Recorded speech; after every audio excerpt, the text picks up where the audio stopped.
Hello and welcome to another episode of Hot Takes, the Story Screen podcast where we see new movies. We don't see old movies, or at least they haven't been old for that long. I mean, they could be a few days old, maybe even a week old. In some cases, 2 weeks. But they're new. They're new. We see the new hotness, and then we come to the microphone and we tell you, the listeners, our real spicy impressions. Before we break into it, Story Screen presents Hot Takes. It's not the only podcast on Story Screen. StoryScreenBeacon.com is a host of many podcast articles and reviews. So go over there and consume content like you consume cake, you fucking pig. Oink, oink, oink. Oh, you like movies? I say that lovingly. I am also a pig. Daddy made you some content. Daddy made you some content. I'm Daddy. Today I'm Daddy. My name's Robby Anderson. If this is your first time listening, I'm sorry. And I'm joined by Diana DiMuro. Hey, yo. Hey, D. How you doing? Good. No apologies for you. Everyone likes some sweet tea. Aw, too kind. D, we've been recording a lot of podcasts together lately. I'm overjoyed every time I get to see you. Always a pleasure. And I'm excited to talk about this movie today. We are doing a hot take on an MCU movie we got to see in the theaters, not a TV show, not a 6-part miniseries, a movie. It felt real. It was a real movie-going experience. We were sharing air with mad people. It was fairly crowded. Yeah. It was a good one, yeah. It felt almost like Endgame all over again. It's been so long. Yeah. Or the Spider-Man that came out in between. Oh, I always forget about that. Right. We all do. But it's fine. We saw Black Widow. D, before we break into our hot takes on Black Widow, what was your hype level on the much delayed movie that seems to has existed for a lot longer than we may think? What was your hype level going into Black Widow? I really wanted it to come out in May, even though it probably is safer to be around that many people now. I feel like I was pretty pumped when I thought it was going to get released in early May. I was like, that's going to kick off spring and summer. It's going to be great. And then I was like, oh, okay, July. And then by the time it rolled around, I was still pretty excited, but maybe less excited than originally planned. Because you're right, it's been pushed a few times now, quite a bit. Yeah. I think I was hyped. I'm hyped for a good old fashioned MCU in the movie theater. I'm a mark for these movies. I'm pretty much gonna like them no matter what. They have to really be terrible for me to be like, this is not that good. Think and they've been pretty good lately. Yeah, and I think the interesting thing is now, if you are a Disney Plus subscriber, which I assume you are if you're listening to this podcast, as you should, there's been so much good content for the TV series that it's sort of like scratched that itch, whereas before we had to just wait for that next Marvel movie, and so you were getting really pumped and maybe like rewatching the old ones, but this time around I didn't really do that. Yeah, that's right. We had like a year break from Marvel. True. Right? Because we would have gotten back a little bit sooner, but we had the pandemic. But then we were getting TV. Right. So that kind of brought us back. But there was a nice little break in there. My hype level going to this movie is like, I was hyped to do a Marvel in the movie theaters, but I just felt a little weird about this one just because it's a prequel. So I think you're kicking off Marvel Phase 4, which I guess the shows technically do. Right. And they're like continuing the continuity since Endgame. So we're moving forward in the continuity, but getting Black Widow, it's just a little bit of a weird pitch. It is. It's an overdue movie for this character. This character should have had a movie a long time ago. Right. It's a prequel. So, and Endgame's so kind of airtight that there's not too much context you can add to a lot of these characters going into Endgame. Yeah. And I feel like I still, it's been enough time has passed, but I still, when Endgame came out, I was not satisfied by her ending. Like I felt like they kind of gave her the shaft, and then And then they announced that they were going to have the Black Widow movie after her character dies. And you're kind of like, what? It's a little too little too late. Yeah. But, so, that's what we were at before seeing the movie. Right. Right. Before seeing the movie, we were just like, Marvel, cool. Hey, we like that. Exciting. But, it's an interesting pitch. How it fits into the greater jigsaw of the MCU, right. It's hard to say. So, D, what is your... Finding out about Budapest. Budapest. What's your hot take on Black Widow? Tell us. I enjoyed it. I think it was, as a standalone, pretty tight. You didn't have to have seen every single Marvel movie to understand what was going on. They pretty much explained it. It was a very good action movie. I liked all of the new actor characters that were in it. We'll talk about them. Florence Pugh, she was awesome. She did a great job. I really enjoyed her. I didn't feel like it didn't blow me away, but I don't know if that's partially because you go into it knowing that this character is already dead, and this is in a weird spot in the timeline where it's between, Avengers Civil War and Avengers Infinity War. So it's sort of like these lost years before she goes on the run with Captain America. So before she goes blonde. Yeah. It's her last redhead days before she gets the sweet blonde haircut. So sweet blonde. But I think I enjoyed it for what it was. It was fun while we were watching it. I feel like, and I think I said this to you when we got out of the theater, I feel like it's sort of on the par with an Ant-Man a little bit. Like, had some laughs. It was enjoyable. Maybe not one that I will constantly rewatch, although I did enjoy the chemistry between her and the new characters. They were good. Yeah, I think I feel pretty similarly. I liked Black Widow as I was watching it. I thought it was entertaining. I think it has one of the best openings of any of the MCU movies. Definitely. Period. I think the opening fucking slaps. And I enjoyed the movie for what it's doing. I enjoy its spy espionage vibe. I think it finds its niche genre wise. It differentiates itself. It's kind of like subgenre. They're superhero movies, but then they're like something else also. And I think that's the stride that's really made the MCU movies so good lately. I know, this is almost like watching a Born Identity, Born Supremacy type movie versus, because she doesn't have any superhuman abilities. She's just a trained assassin, loosely, because she's still crazy and can kill everyone. But yeah. I liked it, and I think again as a standalone movie, and Kirsten and I are watching all the MCU movies in order, and right now we're at where are you at? We're at Ant-Man and the Wasp. Okay, fun. So that's actually kind of a good place because these two movies might be happening simultaneously. That's true. I think. Yeah, in the timeline, because Ant-Man and the Wasp leads pretty much right into Infinity War, right? Or it's pretty close, I think. And Ant-Man and the Wasp is fun. I mean, that's another one that I probably haven't rewatched since I saw it. I like that one more than the first Ant-Man. Yeah. The first Ant-Man I think is cool, but it didn't 100% jive with me. Yeah. But that makes sense. Yeah, this movie I think is really good. I think the humor is really good, as a lot of these movies just always have really good comedic writing, comedic moments. I do think there was some missed opportunities with certain legacy characters from the comics. Gotcha. The way that they handle the remix of some of these characters, I'm really into. It's really one in particular, and I'll talk more about it in spoilers. Yeah. It's not oh, I don't like it. They ruined them. It's just kind of I have some criticism. I think there could have been more effective ways to handle it. But overall, I do think it's cool. I think the only real knocks that I have against this movie, and it's just more of the bigger picture problem.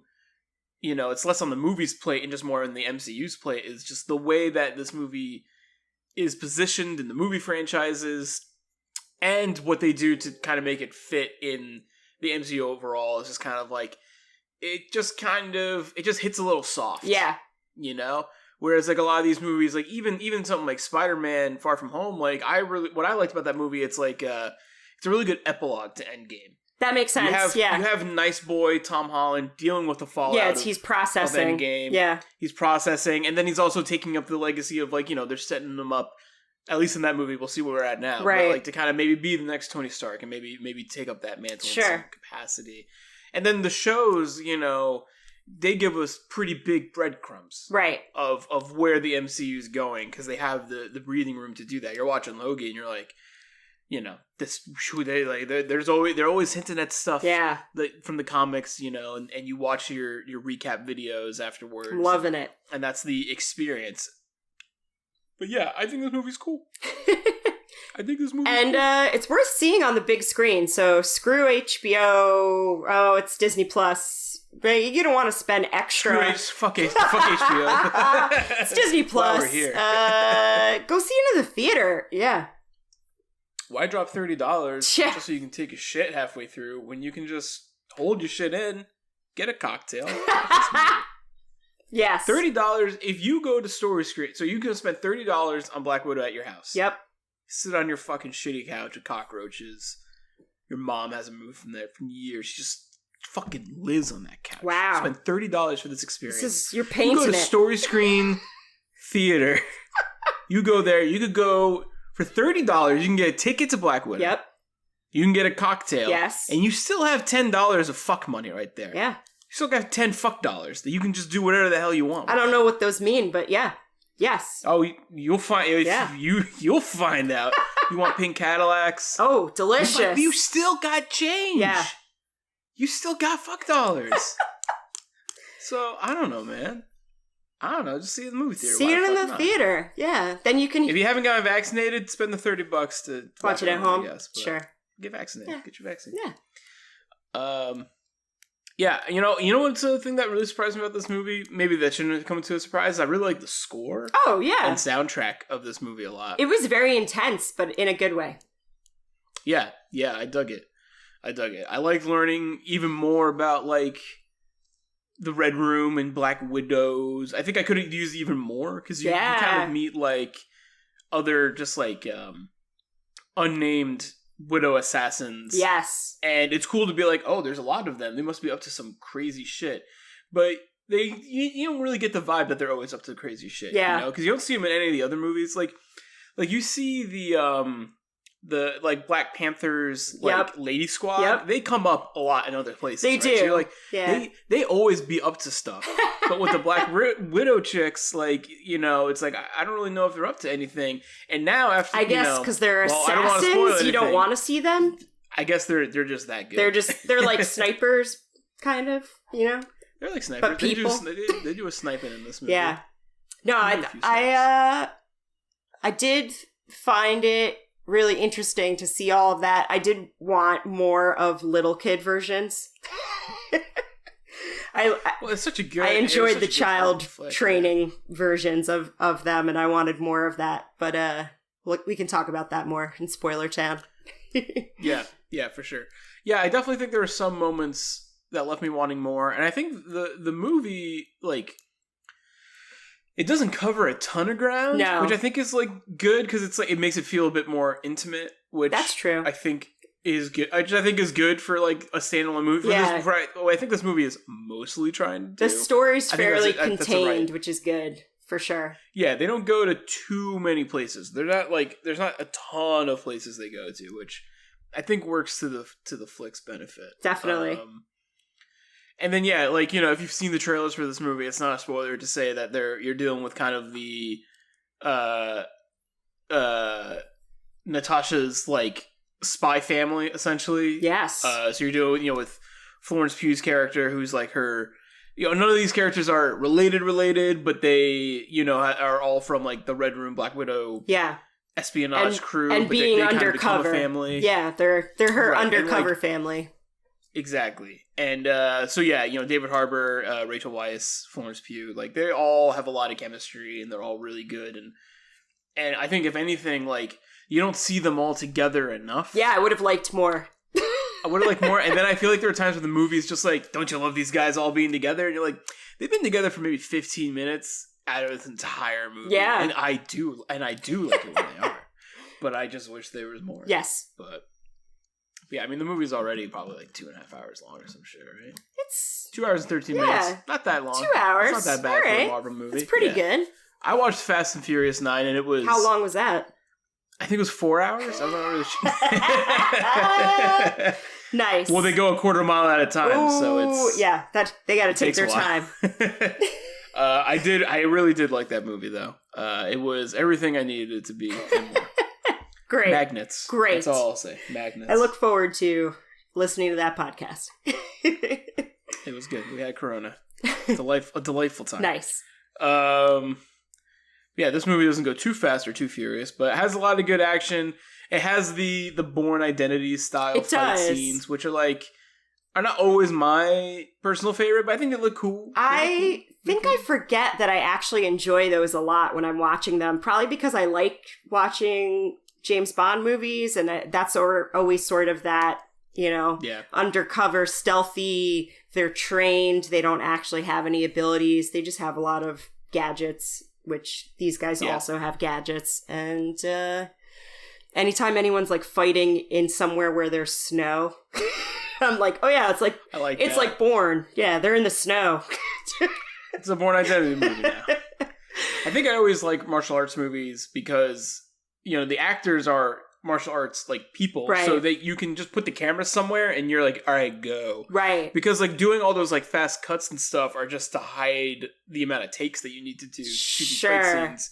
Because I'm sure it's still hard to learn all that fight choreography, but it's they can't do it in one smooth take like these the guys in the Raid, where it's they're fight choreographers first, actors second. Right. Where in this movie it's the other way around. It was interesting though. I think I did read something like Florence Pugh talking about being in that Fighting with My Family movie and how that helped helped her a little bit be prepared for all the physical stunts in this movie. Yeah, I mean, and that movie probably had even more what I'm talking about, because I think wrestling's you can kind of get away with even doing longer takes. It's more big motions. You're not doing karate. Exactly. But yeah, I like that movie too. I did very much enjoy the fighting.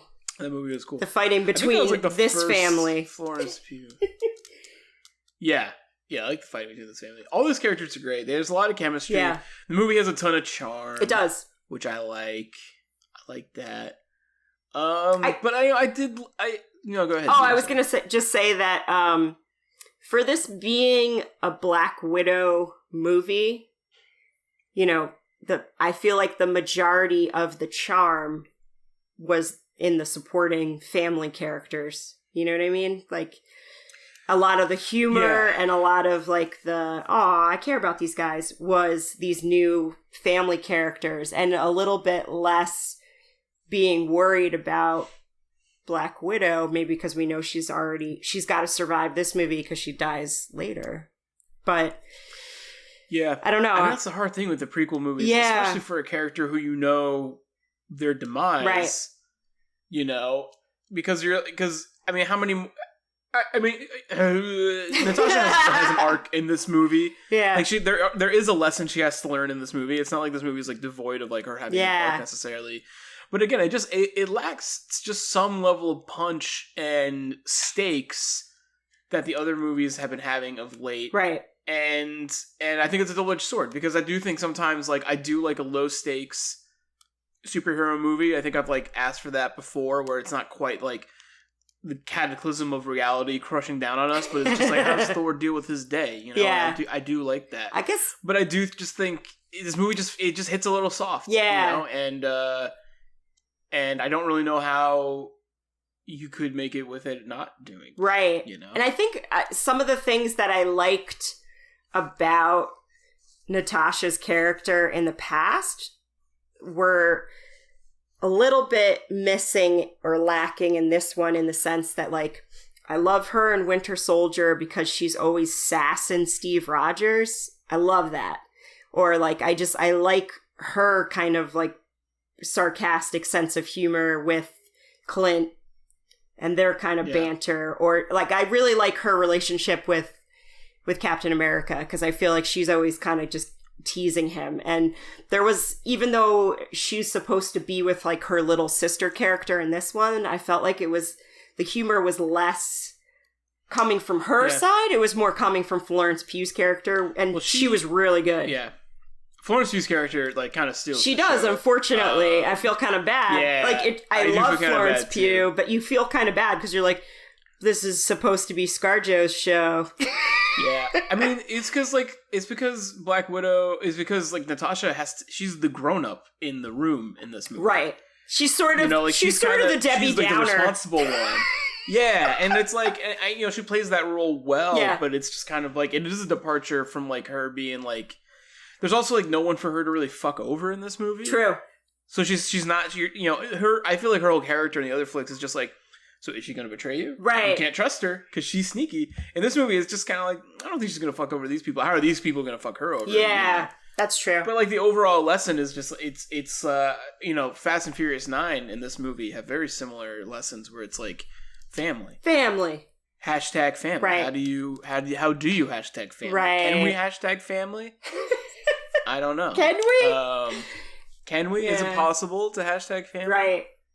And that's kind of like her journey she has to learn in this movie. And we'll talk about it in spoilers whether she does or not. Totally. I think you probably assume. She learns a thing or two, and it's cool. And like it works. But again, it's just kind of like, oh, cool. She learned something nice before she died. Yeah. Before she dies. I'm still not totally convinced she's dead. Again, we'll talk about. I'm not convinced. I think she is dead, but we can talk about potential. I mean, if anyone's watching Loki's dead, but that's true. He has, and then there's 6 more hours of Loki. Yeah, he died. Yeah, and now there's a lot more. Exactly. So yeah, there's ways for them to work around death. In quotes. I mean, it's comic books, right? Right. No one's ever really gone. No one's ever really gone. We'll see. That's true. But yeah, I think, if you're into the MCU, you already know this is necessary viewing material. Totally. You gotta watch it. Gotta be a part of the conversation. But if anything, it's a good ride. It's just, the ways that it fits into the MCU overall. It's a weird way to start Phase 4. It is. In the cinematic sense. Yeah. And at least maybe because we already got the shows too. Like, we got this before the shows. That's the thing. I think it was planned for before the shows, right? Because then there are, and we'll talk about this in spoilers, but there is a specific character that I believe this was supposed to be the first time we saw them, but we actually, in reality, saw them on one of the shows. And yeah, that's true. And they're setting stuff up. That's the weirdest scene in the movie. Yeah, we'll talk about that. We'll talk about it. All right. Well, this is a hot take on a Marvel movie, so we want to spend most of our time talking about them spoilies. Yeah. So we'll be right back to talk about spoilies for Black Widow. Thank you so much for listening to this part of the episode. We're going to tell you who dies.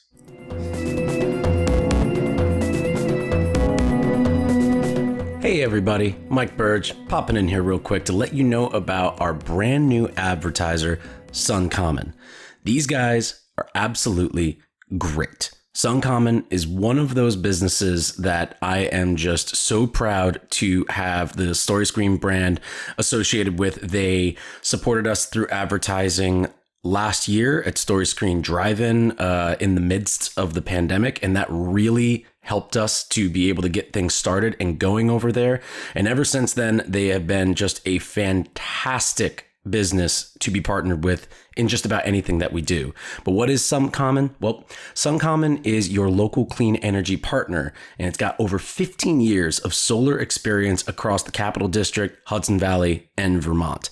They are awesome. Suncommon is a certified B Corp that believes people and planet are the foundation of vibrant communities. They offer custom engineered solar installations for homes, farms, and businesses, as well as unique products like the solar canopy and Tesla Powerwall. They're fantastic. The customer service is out of control good. And speaking as someone who has to deal with the customer service at Fandango all the time, these guys are above and beyond comparatively.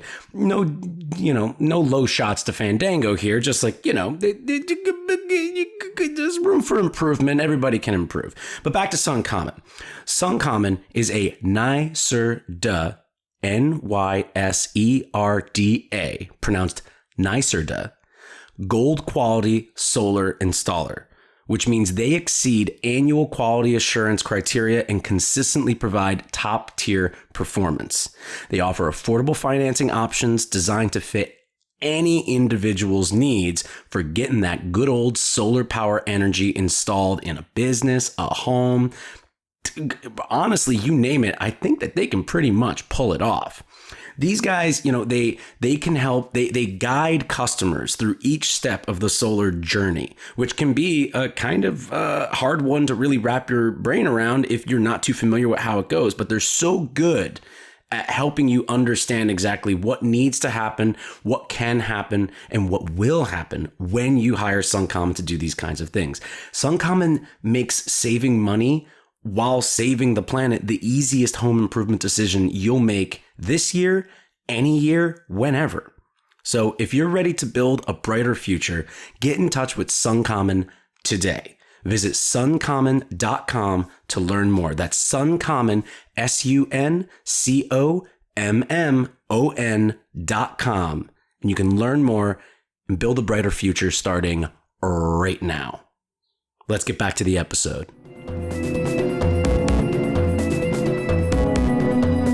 And we're back with spoilies for Black Widow. She dies! Who died?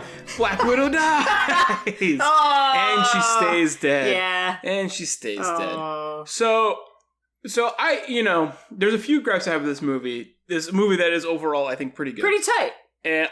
Pretty tight. And the only one I want to get out of the way first, because I don't want to sound like one of those like fucking idiots who just like, you see them do something different with a comic book character, and then you're like, he's fucking bad. Oh, okay. That's not how I feel. So Taskmaster in this movie. Yeah. There's a few things. There's a lot of things I like about Taskmaster. Very cool design. I think the suit is sick. Yes. Yeah, the suit is sick. The fighting. The whole downloading everything. Yeah. The fighting I wanted is sick. to see more fight mimicry. Like, I wanted to see more of the characters try and fight Taskmaster and then exactly copy them and be able to destroy them because of that. I felt like, not enough. Give me more. Yeah. I think that them remixing who Taskmaster is in theory cool. Like, I'm down with the remix. I like all the new Spider-Man movies. They change everything. Sure. It's like a wink and a nod. I'm into it. But at the minute you learn that Natasha just killed a kid, you're like, oh, that kid's not dead. That kid's that's kid. Like, the minute they showed that kid die die, quote unquote, in the explosion, I'm like, that's not. Yeah. It had like a lot of the vibes of like X2, like X-Men 2, where, the creepy sergeant or whatever brings his kid back but controls him for evil purposes. Oh, yeah, it is kind of like and you're kind of like, okay. It's weird. Well, the thing is, like, I'm into it, but it's just it's like it's a really like loaded way to handle that character. They didn't really have a lot of time to deal with. I also think, if anything, there should be way more Taskmaster, I think, in this movie. You'd have to make it longer, so I understand why you may not want to do that. But if you're going to have this character kind of like be... The point of this character is that they're unstoppable. Right. So they're like the Terminator, they're like Michael Myers, they're like the antagonist of The Guest. They're just going to come at you, right? They're going to come at you. They know how to... I'm closing my blinds real quick. No worries. The sun's in my face. I see the sun. They're gonna come at you. So, like, let's see even more, because we see that this character's real hard to fuck with. I know. I wanted see him a few times. I wanted Taskmaster to be a little bit more like Winter Soldier, like to see some sequences of Taskmaster coming in and just destroying some shit. Yeah. So it's like the Taskmaster is a lot like Winter Soldier for sure, but there's just not any of the weight of just like, it's a Bucky? Does he know? Blah, blah, blah. Who is that? All that good stuff in there is like kind of gone. Right. I do like the way it rounds out at the end. True. I do like that, you could see more Taskmaster, but with this reveal and it being this character, and now, this character doesn't have to... Because the cool thing about Taskmaster and why, they can be a reoccurring villain is because they know... The game they play is how to take down all the Avengers by learning all their fight moves and all their stuff, So, you kind of burn the character in this movie. Could there be another Taskmaster? I mean, there could be 6 more Black Widows. I don't fucking know. That's true. But, so yeah, that's like my only gripe. I don't think it's handled poorly. I just have a few kind of like, I just wish it was a little different. Yeah, I for a really short period of time, I kind of thought that, and I am not going to pronounce his name right because I don't know how. OT, who's in Handmaid's Tale. Oh, who's in this movie? Who's in this movie as like Yes. Natasha's illegal nice guy friend. Yeah. I thought maybe he was going to end up being Taskmaster. That'd be interesting. I had a feeling it was going to be a woman. I had a feeling it was going to be a lady. My theory, and I might have like absorbed this through other theories, and I wasn't bummed out necessarily it wasn't this, because again, like you can theorize about this stuff all you want, but you can't be mad when it doesn't come to fruition. When Reddit doesn't answer your, if the movie doesn't listen to Reddit, you can't be upset about it. But I thought maybe it was going to be a Natasha clone or something. That would have been very Wolverine. It would have been weird. And then that way you can sneak Natasha into future movies. Because I really thought this was going to be some avenue to bring her back. She comes back in this white outfit. I was thinking Gandalf the White allegory. Like, my head was spinning with theories. I hear that.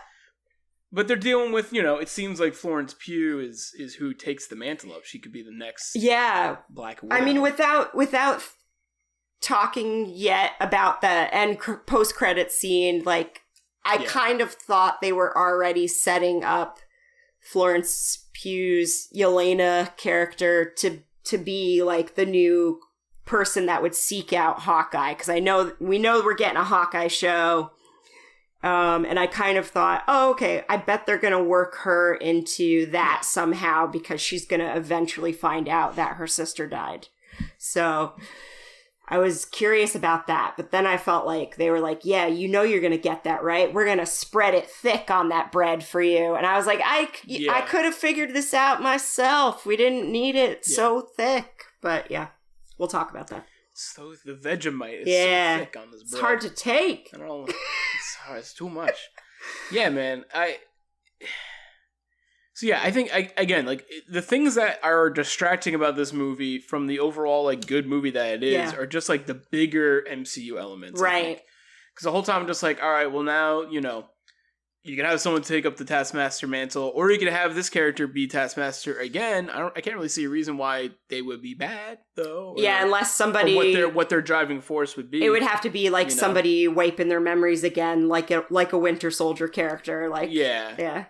So, it's like, so then it's like, all right, so realistically, we're not really going to see this character again, which is like, fine, but, I just like that character. It would be and again, cool. I'm down for it to be that woman who Natasha scorned, but, she's now free from these things, which is good for her. Yeah. But I'm curious, like, maybe you'll see Taskmaster leading the group of ex-widows, and maybe they do their own thing somewhere else. That's true. Maybe they'll come into play in a later movie as their own kind of group entity or something. Yeah, I can't imagine they're going back to too normal of lives, so we'll see. It would have been really interesting to like imagine this movie coming out earlier on, though, in the phases of MCU, because if this had come out earlier on, I feel like it would have been easier to like wrap your head around the fact that Natasha's character is not really a good person, at least not in the beginning. Like, because now they're kind of just like throwing you these bones where they're like, all the red in the ledger, it's just like, she blew up a building with a child in it, and you're just kind of like,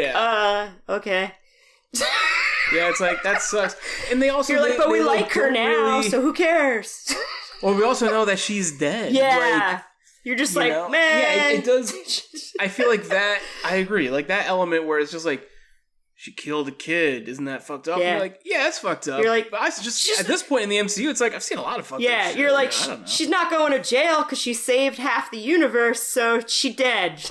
And like, I don't think that her lesson necessarily in this movie is like, well, I learned that killing kids is wrong. It's like, I feel like she learned that already. Oh, yeah, so she has regret for this, like, going into it. Right. So it's not like, it's not like a Doctor Strange or a Tony Stark where it's just like, I'm learning how to not be a piece of shit. Right. Anymore. Yeah. It's like, she's been not a piece of shit for a while. Right. Her leaving the Red Room to begin with was like her first step to not being a piece of shit. Like, was her seeking out S.H.I.E.L.D. and seeking out the Avengers and stuff like that. So, totally. Yeah. But yeah, otherwise, yeah, Florence Pugh fucking rocks. She has some of the best lines in the movie. She's so funnily written. Everything about the vest and the poses. Oh, and God, her just I being love kind it. of like the snarky little sister. I is love just that like, opening fight scene between them. Like, oh yeah, that was cool. I love that, like, even though that's not humorous, I love that as like a way of like, you can imagine you're pissed at your sibling, and so you take it out on them physically in a way that maybe you didn't mean to hurt them, but then you're able to, you know, because you're upset. Yeah. And I also like the reveal that like Natasha's the only one who kind of doesn't see them as a family. Yeah, which I found interesting. It's like, yeah, we were only a family for 3 years. Well, it's because Natasha got another family. She got the Avengers. Right. So it's kind of like, you know, she's like, I don't need to see this as real. I found another family. But they're just like, well, we don't have Avengers. It was just us. Right. And like, it was like the best 3 years we ever had. Yeah. You know? Like, that was their quote unquote normal life that they had, was undercover. Yeah, you know, they played their parts and it was cool. Yeah. I love that intro, dude. The intro is great. To the movie, I think, is so good. Yeah. It's so good. It was very, very good. I mean, I wanted more younger, in quotes, David Harbour action.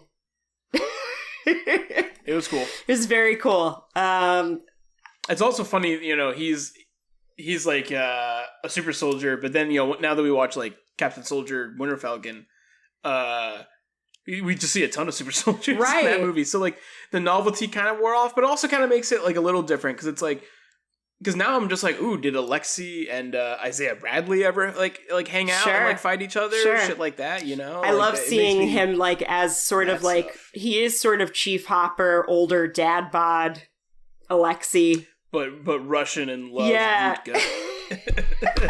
Uh-oh, hold on. I like all knocking my microphone over. Sorry about that, guys. Uh-oh. But yeah, no, I definitely love the exchanges between all of those characters. I love Rachel Weisz. She's awesome. Yeah, she's great. I think she inevitably has to be like, well, I'm going to be on the side of good and try and dissolve the Red Room. Right. But it happens all in that like kind of off screen. It's just like, all right, we're coming up with this plan to do this thing right now. And, you know, I'm sure like her character doesn't need too much of a twist of the arm to betray this dude who fucking sucks. Right. But it happens a little fast. It does happen fast, but I do like the, you know, the moments when you suspect that she is bad or still under someone else's control, and then the reveal that she's, you know, betraying the bad guys. It is satisfying. Yeah. It's satisfying. I do think the whole, like, as like kind of the last set piece of the movie is happening, you're learning all the pieces of the plan. I think that that's a smart way to cover a lot of ground really quickly. Right. Yeah. Narratively, you know. And I think it works. I like the pheromone stuff. I like the bad guy. What's his fucking name? Oh, what's his character name? Ugh. Dreykov. Is that who it is? Yeah, Ray Winstone is... He has so much more hair in his IMDb photo. It's so funny. Well, because that's a British actor, right? At least that's what I feel like that guy's more of a lock, stock, and two smoking barrels kind of actor, but he's pretending to be Russian. Maybe. But my internet is not cooperating in loading his site on IMDb, so we'll see. But I liked his character. He was serviceable. He reminded me of like the German scientist guy in Winter Soldier and First Avenger. Yeah. He had kind of those vibes. I was kind of definitely still getting like Bourne and X-Men bad guy as well. Like it's kind of this stock, like sort of pseudo take over the world. It is interesting, like you said, though, that we haven't seen enough of the potential for the widows in other movies, or I guess we just don't know. They could always retcon and be like, yeah, it was the widows. They were there the whole time. Exactly. The widows who pulled off this murder or heist or whatever. So that's true. Yeah. And that's honestly a retcon that I wouldn't mind. Yeah. I think it's kind of like a secret agent not knowing. It's the same for, 007. But I like, I like this character. I mean, I don't like, he's a piece of shit, so I don't like him. As a bad guy, I think he's satisfying. I think like him using like the pheromones, so even like Natasha can't attack him and stuff. I think that's like some really good, like, oh, that fucking sucks, male toxicity shit. Like that's like where it's not like too overt, you know? It's like kind of like just enough, and then she has to like sever. She breaks her nose. I know when she resets it, it's real funny. When she has to slam her own, head on the table to finish breaking her nose, it's pretty great. Yeah, so I like that. But I love Florence Pugh. I feel like she stole the show. I loved them She's so good, poking fun at Natasha's hero pose of falling and flipping her hair back and whatever. I love that. The one time when Florence Pugh does it later in the movie, she's like, oh, disgusting. I know, it's so good. Like, oh it's so good. It's so good. Yeah, I love her, the freedom of her first clothing purchase, the vest, and then knowing that that's the vest that Natasha's wearing later when she comes back in Infinity War. So that's pretty sweet. Very, very, very Solo of the movie. Yeah. It's like, how does Han Solo get all of his apparel and guns? I know, it was, but it was kind of sweet. Yeah, I'm poking fun. Yeah. I like it, and it's handled very well in this movie. No, every joke about it is good. Those exchanges between them were really enjoyable, though. I did like the family members the best. They were my favorite part. So. I wish there was more, man. Whether it would be flashbacks of seeing them as a family or just seeing them kind of do more stuff together. Because the minute they get together, and they have a good chunk where they're kind of like they're having their Teenage Mutant Ninja Turtles chilling at the house in the woods scene. Like that's kind of what that scene is. Meditating is them, in the woods. Yeah. The calm before the plan, before the storm, before the trails, after having to escape such turmoil. They chill there.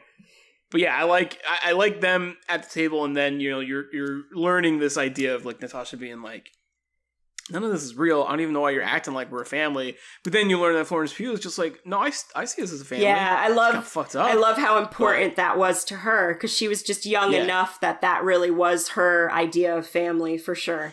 Yeah, right. Like all these characters kind of got like, you're seeing all these characters who, much like what the Avengers, they all kind of eventually get fucked over by S.H.I.E.L.D. Sure, and then kind of like fucked over by the Civil War is about kind of the Avengers like fucking themselves a little bit, just like the system, the government kind of fucking them over. Like all these characters are fucked over by like, Hydra and like whatever Russian Secret Service thing. Totally. They're all installed in, and now they're all just kind of like rejects. And like, I like how Alexi's just like so obsessed with the past. His glory days, His glory days. His scene in the prison is great. Where he's arm wrestling everybody's so good. Yeah, or just like playing with that action figure version of himself. It's really good. Yeah. They got to do a lot of cool, the Rachel Weisz, or the Milena and Natasha switcheroo at the end was cool. I know, I don't usually care for that like face technology, but it worked here. Yeah, it never looks good when they're taking it off. Every time someone's like, I'm gonna take this off your face, it's just like, it looks, because they do it like, the listeners can't see it, but you tell me if it's right. It's always like, they take it off. It's like someone's just like wiping their whole hand, like just against their face to take off this like piece of saran wrap. Cloth. Yeah. Yeah, I guess that's like has so much technology in it. It's a little funny. It is a little bit funny. It's a little funny, yeah. But otherwise, like it works. The movie works. Like it's fun, it's entertaining, it's a ride. I do think if it came out, I do think if it was a Phase 3 movie that came out like around, even if it came out like right after Infinity War but before Endgame, I still think like around when like Captain Marvel came out. That's true. I've been like, I probably just like I want to say I would have liked it more, but I do think it would have a lot of like none of the wind would have gotten like kind of sucked out. Totally. Of it, Yeah, it would have had a little bit more of that ramp up to the end instead. Yeah. Speaking of the end. The post-credits scene. What is the name? I don't know if you know, but the name of like the anti-Avengers. Oh, I don't know. You mean Elaine? Okay. Elaine, yeah. I would have really... Elaine. I feel like they had the opportunity to have a really, like, poignant ending and just have Florence Pugh, I think it should have been Yelena the family, at the grave. the family finding, and just them being like, this fucking sucks, or them being like wherever they were when they found out Natasha died. I mean, I think it would have been so much more impactful than just kind of being like having her. She got her dog. She's wearing her clothes that she picked out herself. Going to visit the grave and like tidying it up. That was really sad and sweet. And they could have just ended it there and then left it open for, we're probably going to see her again. You know, we're going to see this new character again for sure. We didn't necessarily need that connection point to Clint Barton. I feel like we would have assumed that would have figured itself out at some point. Yeah, I think like, you know, so yeah, I do wish they handled that better. And so the anti-Avengers team is called the Thunderbolts. Oh. And the members of the Thunderbolts are Baron Zemo, Taskmaster, okay, Fixer, Moonstone, Songbird, and Atlas. A lot of those characters, I don't know who they are. Oh. Some of them, I definitely do know who they are. Some of them we're probably going to see in the next wave. We're probably going to see soon, yeah. So, you know, they're kind of like, they seem almost like they're like the Suicide Squad to the Avengers a little bit. But less you know, less you swap lovable. some of these people out of here. Yeah. Less lovable, but yeah, you who I don't know who a Fixer is. Maybe Fixer's actually in the movies. I don't know who the Moonstone is. You put in Florence Pugh instead. I don't know who the Songbird is. You have what's his face, Wyatt Russell as John Walker leading them, because that's how Captain Soldier Winter Falcon ends is Elaine coming and being like, you need to join, because she's like the evil Sam Jackson. Yeah, she is kind of like the evil leader of S.H.I.E.L.D., but you know. Yeah, I don't know. Just them setting up like Florence Pugh being potentially the antagonist of Hawkeye, the Hawkeye show. Like, yeah, it's sort of like, one, how does she start working for that Contessa, whatever her name is, and then you're like, she's got to know that lady's not good, you know? Well, I guess the idea is that she'd be driven by revenge. Okay, you know, sure. Because if you think about it, like. The logic is, you can make the case like, oh well,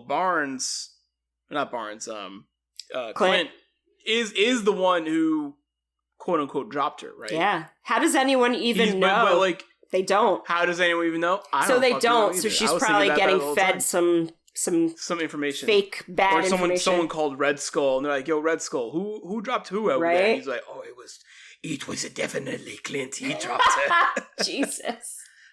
I'm still a space Nazi. Can I come home? No. Aww. You have to stay. He just wants to come home. Please. Yeah. I'm less Nazi now. Please. I mean, I love Julia Louis-Dreyfus, but I don't necessarily love this new character. Yeah, it just like... I don't know her motivation. Yeah. She comes in super hot and cocky. It is reminiscent of Samuel L. Jackson, but it's not quite like poetry. It doesn't feel like it rhymes. Yeah. It's just not like, I don't know. And like, I don't know if I want this like anti-Avengers crew. What's their mission? What are they doing? Are they just going to fight the Avengers? That's just kind of Civil War at that point. Right. I don't know. I'm skeptical right now. I can't be proven wrong. I do think that this is more setting up like, I think Thunderbolts and the anti-Avengers is going to be more of like what the TV drama is. That makes sense. And then you have like Kang the Conqueror or Galactus be like the movie cinematic next big bad. Yeah. You know? I feel like a lot of what this is setting up is kind of preparing for the Hawkeye show to come out. Yeah, well it seems like Captain Soldier, Winter Falcon, Hawkeye, and Black Widow are kind of like in kind of the family unit of these properties, you know? Whereas like a Loki and WandaVision and the Doctor Strange, they're kind of in like another squad. Yeah, leading to the multiverse for sure. Exactly. And then you have Guardians and Thor hanging out. Right. which I can't So wait. that's just kind of where they're all at. I know that movie. I can't wait for Thor: Love and Thunder. I hope. I can't wait for Guardians 3 either. Yeah, I mean either. I need those. Yeah. Well, it's funny because like I'm really excited for like Suicide Squad. Obviously, different entire thing, but like this idea of like the Thunderbolts kind of gives me Suicide Squad vibes. It's just like, all right, well, like I'm here for Suicide Squad, but it's so different. And like Thunderbolts is just like, what can you do with these characters to really give me something to give a shit about? But the thing is, like, I liked what's Wyatt Russell's character's name in Winter Soldier, Captain Falcon? Oh, that's a good question. It's like John Walker. It's a John Walker. Yeah. I think it's John Walker. I loved his character in that show. I don't love how he like didn't have to deal with any of the consequences of his actions. Yeah. I thought that was a little like lame, it is, but maybe the point. I don't know. Yeah. But I liked his character, and I liked like what his character was like dealing with, in like being in Captain America's shadow didn't make him stronger. It actually made him like fucking insane. Right. And I like that as like a villain's arc. Yeah. I think that's really cool. Or just like I think they should have made him more of a villain. They should have made him more shitty. Exactly. Or just like how PTSD can turn you into a villain, and it's like, him talking about him getting medals for the worst day of his life, and then that behavior getting rewarded, but not certain other behaviors. So it's kind of I like that stuff. That's the reason why like Captain Soldier Wooden Falcon didn't like vibe with me by the last episode, because I feel like a lot of the consequences that were on all these characters' plates kind of like went away. Like I'm into Sam Wilson being Captain America, and I like his suit, but just the way they like kind of handled it just wasn't my favorite by the end. Yeah. We'll see. I also think WandaVision wasn't my favorite by the end, but I liked it almost the entire way through very much. I would say that last episode was my least favorite, but WandaVision was killing it. I loved it. Yeah. Yeah. And I still liked, scenes, parts of that last totally. episode. But overall, it was just like, it's like they're literally going Super Saiyan in the sky. Yeah. Like they're Dragon Ball Z fighting in the sky, and you're like, all right. Yeah. They kind of like just had to fine. bring it back to that regular Marvel epicness, but Yeah. it didn't quite land with the way the rest of the show had been up till that point. So Yeah. Loki's vibing with me though. I really like Loki. Loki's good. Loki's good. Yeah, I think Loki's cool. Yeah, and so like as audience members, we are getting enough of these moving forward in Phase 4, moving forward in the Marvel timeline, and yeah, like I'm okay with a Black Widow prequel movie, but like when you get like that end credit scene, it's just like, I mean, the Black Widow movie is not all to set up something, but it's kind of like, oh, it's like you get the end credit scene. It's the period at the end of the novel, right? And the period at the end of this novel is just like, and we're setting up a TV show. It's just like, it feels kind of soft, man. Yeah. Like, I don't know. I wish they had I think that's part of it is like, going back to Endgame. I know she dies on this other world, and then they're all upset for like a minute, and they're still in the middle of the mission, so they just have to move on. But the fact that they give this huge fanfare for Tony Stark at the end, and they don't really do that for her character, always was kind of like, what the hell, for the end of it. And this movie doesn't necessarily, it doesn't necessarily feel like a celebration of Black Widow either. It just feels like a kick-ass Black Widow story. It does. So I was kind of hoping, like you said, like it would have sat better with me at the end to just have Florence Pugh or other members of her, assassin family just like being there and just ending it with that and giving you a minute, than it being like, hello, other character that pops out of the shadows, Hello. And be like, here's your next assignment. And you're just like, all right, okay. All right, man. I mean, they can make a Black Widow 2, and it's Yelena being the Black Widow, that's true. Picking up the mantle in that way, but it seems like they're taking it in the... I just can't imagine someone like Florence Pugh also being on a TV show. Me neither. But I could have said the same about a lot of those actors before they were. Yeah, right? I wonder about that. I feel like she probably will pop up on Hawkeye, but I wonder if it'll just be for at this point, it'd a little bit. It'd be weirder if she didn't. Yeah, they really set it up. If you watch all of Hawkeye, you're like, so where is he? Where is exactly. she? But that would be strange. I don't know. Yeah, I don't see her as being a huge TV actor, but who knows? I know that these Marvel shows are on a film scale, so They are very different. I think when the shows are setting up the movies, it feels better than when the movies are setting up the shows. I agree. Because WandaVision is leading into Doctor Strange, Multiverse of Madness, and that feels like cool. It does. But then when you have like Black Widow setting up Hawkeye, yeah, you're like, it's just like, what the fuck? It's setting up. It's setting up Jeremy Renner's solo album, which is not good. Yeah, which I think is it's not good. I mean, I think it's going to be mostly about his daughter. I feel like becoming like the next Hawkeye or whatever her or that is. other character who I think it's going to be played by Haley Steinfeld. Can't remember now. And they're kind of setting up like Young Avengers. They're setting up Young Avengers too, yeah. Because we got the kiddos from WandaVision. Yeah, and then we also have Isaiah Bradley's grandson too, who does become, I think, Captain America or something. He might have another name, but something like that. Yeah, I mean, they're spinning a lot of plates, but we're still getting satisfying stories for the most part out of it. Yeah. We'll see what the shape of the MCU going forward is. I'm still a fan and I'm still in. Oh yeah, I'm in. Black Widow is still a cool movie. I just think, when it just gets a little weird when you think about its place and everything. But as a movie, I think it is very satisfying. Yeah, I think as a standalone, really enjoyable, great action. Yeah. Good characters. Yeah, I kind of like accidentally watched it in timeline order, so I kind of like benefited from that. That's true. I think. That's cool. But you don't have to. So you could be a Marvel novice and still enjoy it, I feel. Yeah, it's one of those. It's like a Guardians or like a Thor Ragnarok, where it's just a good vibe. Yeah. You don't need to know too much going into Totally. it. You don't need to do too much homework. Into it. Yeah, it's cool. We'll have to see what's next for Black Widow and company. Yeah. I would say I am most excited next about Eternals. I'm very excited. Yeah.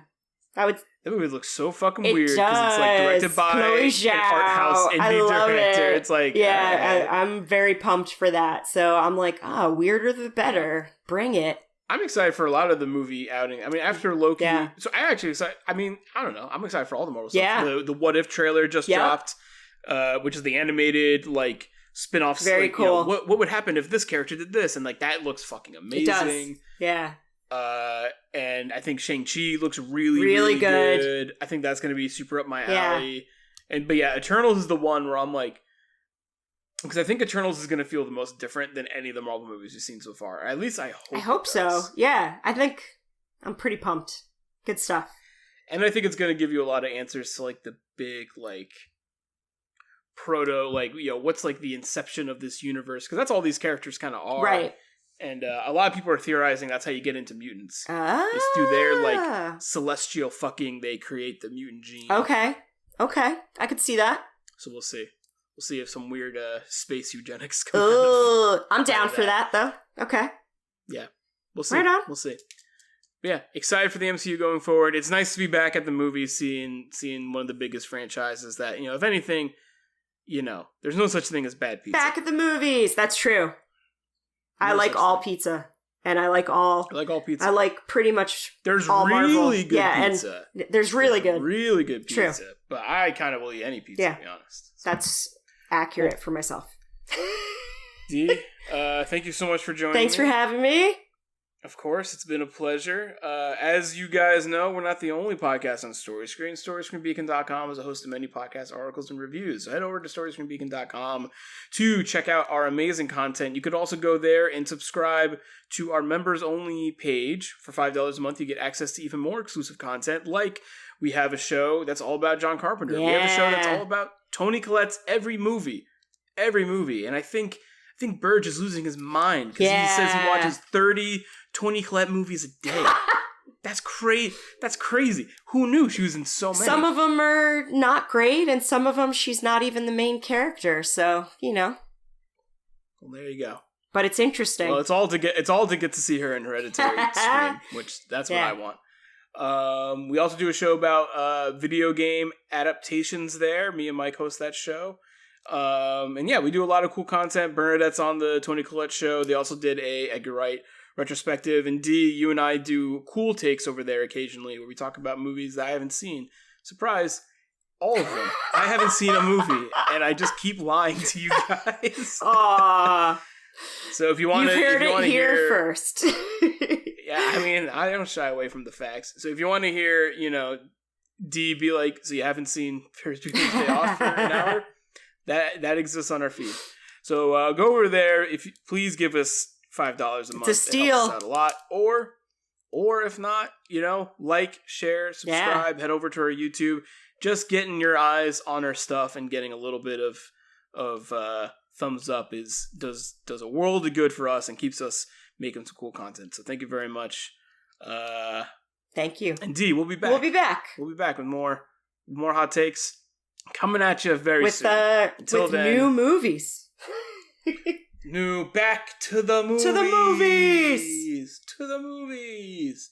All right, D, thank you. Thank you. Bye. Peace.